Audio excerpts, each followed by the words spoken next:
Iran-Contra coke dealing, right? Yes. As a pilot. Yeah, he testified before. It may have been the Kerry committee, or maybe another committee, or both.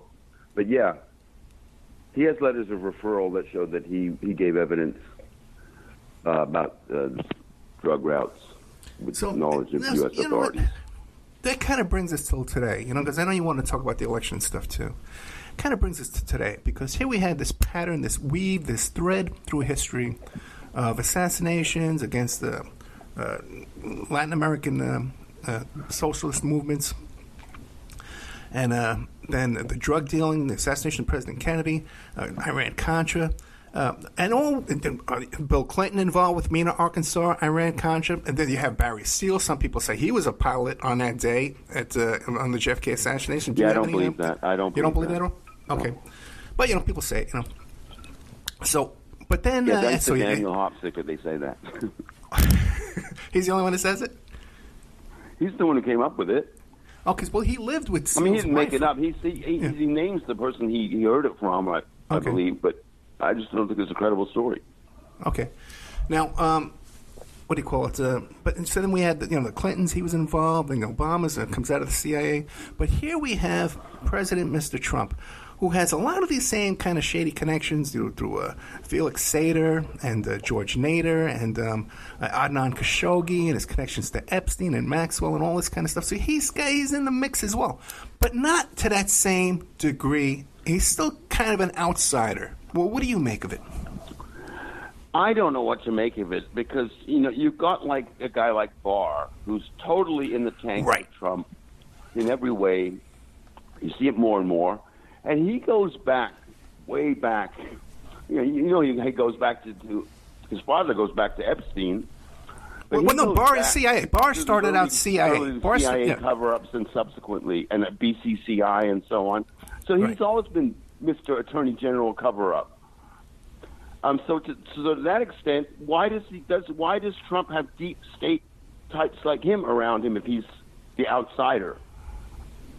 On the other hand, just the other day he was talking about the generals being beholden to the defense contractors. And remember, we were warned about the military-industrial complex. I can't imagine too many presidents, remarking in that fashion the way he does. But what I find fascinating, we see from the tapes with Bob Woodward, okay, how he talks to people one-on-one and confides to them, hey, man, yeah, I know this is real serious, but then can go out on a stage. And what he says in public is totally different from what he's doing behind the scenes. With respect to what, the military? Yeah. I don't believe he says the same thing about the military or the same thing about Bill Barr. Bill Barr, by the way, goes way back into Iran-Contra, too, and all the Mena, Arkansas drug smuggling. I talked to, what's his name, Chip Tatum about it, as soon as Bill Barr's name came up, and he says, oh, yeah, he's up to his neck, As you want to come on in, I don't have time. If you look at Terry Reid's book, Bill Barr is an operative in the whole network using a fake name. Yeah. It makes no sense. And we have Trump is he's just having it both ways, the way I see it. And we have Stone. Wait. Roger Stone, who's so intimate with Trump, who's up to his neck with those Castro Cubans down there. He has E. Howard Hunt's son, St. John Hunt, on the payroll. Wait. Roger Stone is now employing St. John Hunt for what end? St. John Hunt is his ghostwriter. He collaborated on that one book. No, a lot of people. What? No. People tend to have divisions with Roger Stone once they get in bed with him. Yeah, I've heard that. But my last conversation with St. John Hunt on this air was after Stone got arrested. So it was very recent, and he was very sad to see that. One of the few people sad to see Stone arrested. Everybody else seems to have falling out. Well, I can see this. Stone is someone who normally has money if he doesn't have too many legal fees. Yeah. And St. John Hunt is probably someone in need of money, so it's a pretty good fit. He definitely said he was rescued, by Roger Stone. That he really, gave him a big break in his life. And he's a good writer. And I also know that Roger Stone understands people who have, let's say, substance abuse problems, and I've heard that about St. John, and I'm not faulting him in any way with my history. I think it comes and goes. I think he's I think he's doing good now. What, he's doing good? Yeah, in that regard, I trust he is. I would hope so. Yeah. And I've had my own issues there too as well. So we're all grown men. But now, what do you think? I'm so appalled at the way the election is going, and I want to bring up something else with you because I know you're a Christian and all that. Yeah. Well, have you heard about this controversy? We'll get back to the election, but first, can we talk a little bit about this series on Netflix called Cutie?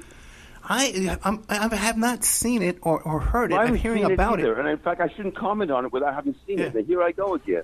But I'll do it anyway. You know what? Let's not discuss it because I don't want to. Okay. If it is that kind of material, I don't want people with that kind of interest getting their jollies, off of my back. Does that really happen when you're having a serious discussion about it? I mean, it's the no, but we talk about it, then they go looking for it. It's the show that's titillating, and you've seen the clips from it. But I agree. Let's not talk about it. It doesn't pertain directly to the election anyway. No, but my question about the election, because now we have a president of the United States openly, and Roger Stone saying, if you lose the election, you should seize power using the military. You should, flood the streets with your troops. Now, we've never had that before in my lifetime that I'm aware of. We're seeing. So you're saying that Roger Stone advocated flooding the streets? Yeah. And saying that the election was stolen from Trump? Yeah, and he told what Trump. About what the Washington Post is editorializing? Did you read that? No, what's that? They said anything short of a Biden landslide, there would be continued violence. And I don't know if they were suggesting that's a good thing. At this point, it wouldn't surprise me if they were saying it is a good thing. Well, no, wait. I mean, what is that theory? But people on all sides are fear-mongering. But the theory is that the street activists and the leftists are going to be so upset that Biden loses that they're going to lift an extra finger in support of Biden's cause to knock down the White House gates and walls to put Biden in office. You know what I mean? Nobody I know is going to lift a finger for Biden, Joe Biden, and Kamala Harris, the two of them. As a matter of fact, I don't know if you know this, Ted, but I just recently endorsed Trump for 2020. Did you know that? What? Did you know that I just endorsed Trump for 2020? Oh no, I didn't know that. That's almost beyond the pale. I mean, I was a little disappointed when I heard Chris Hedges say he wouldn't vote for Biden, and I'll get to what I think of Biden and Harris. But no, I did not hear you did that, and I have to say I'm disappointed because there's nothing worse than 4 more years of Trump. Under Trump, we have the greatest BLM movement in history, which has the potential of being a third party. Okay, we have more organized. Yes, we do. We have more organized street fighters in opposition to suppress it. We're taking ground. We're capturing land. We have them on the run. And I believe that it's accelerationism. We need. If Biden gets in, everyone goes back to sleep. Another 4 years of Trump, the other side gets more radical. We need to get these capitalists out of there from both parties. Neither one of them are doing any of us a favor. But go ahead. I'm interested in hearing what you want. I don't believe in this thing of heightening the contradictions until you get, a total overthrow of the system. And we already see where that's getting us. I mean, it was for one thing when it was just windows being smashed and people losing their small businesses and so on. But now then people started ending up dead on both sides. And you are suggesting more of this? I was going to just get on Biden and Harris's case for being too tepid about denouncing it. But I see I really have an uphill argument on my hands. Well, and Ted, I have a lot of respect for you. You're my elder by many, many years, so I have to. Listen, I got this young anarchist friend who thinks exactly like you do. I spent an hour arguing on the phone with him yesterday, but I'm not going either way or one way or the other on this. I'm firmly convinced with my convictions on this. Okay, but now, do you want to see a capitalist system continue in this country? No. Okay. I think the first thing we need to do is go after the wealth of these sickeningly wealthy people like Gates and Bezos, and worshiping Gates in the public square and saying he's going to save us from the virus.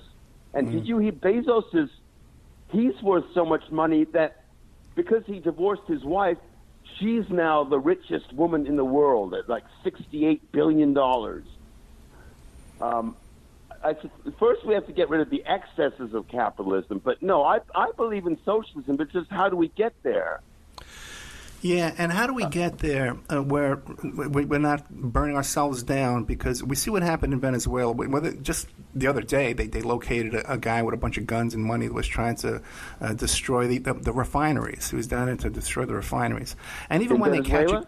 Yeah. And even when they catch a guy red-handed in the act, the plot goes through a few months later. You'll see a few months later the refineries will be destroyed. Just like with the power grid down there. They caught those guys trying to take down... I don't know how that has relevance in this country. Guess what I heard last night?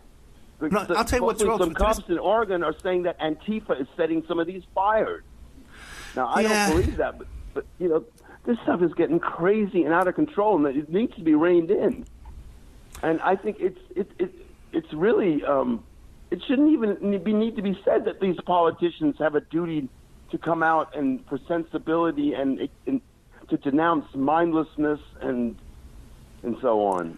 Well, Ted, you know, we had a situation where never before in this country where we just had this nomination of Mr. Trump there at the White House, and his own guests couldn't get from the White House to their hotel rooms without being mobbed by people in the streets. Now, that's a pretty effective tool, man. When we have them on the run like that, we can't just say, well, we need to rein ourselves in. We're winning, man. We're making it. I don't even know. What incident are you talking about? Are you talking when Rand Paul tried to leave Congress? Yeah, but the other ones, too. Not just Rand Paul. Everyone who left from the inauguration, not the inauguration, from the nomination, GOP convention, they ran out of the White House. Everyone had trouble getting back to their rooms. But you can't think this viewpoint of yours is going to take hold with a lot of people. I mean, I don't have to tell you that what happened in the 60s with the rioting that was going on in the streets at the time redounded to Nixon's benefit, and he won the election handily, and it was all on the law and order issue. And I don't think, it's too hard to realize that the same thing could easily happen here. Right, and Trump wins again, and we get more radicalized, and we get pushed further to the left. We just had, with the George Floyd, we had moms, soccer moms. I was out in those marches, man. Everybody, people's signs on people's lawns, everybody wearing BLM. Now we were just crying and hugging our pearls, right? Clutching our pearls. Just a year ago, over Colin Kaepernick didn't want to stand for the national anthem. And now we have totally captured NBA, NFL, NHL. I was clutching my pearls, but I wasn't making this huge hero. I'm not talking about either.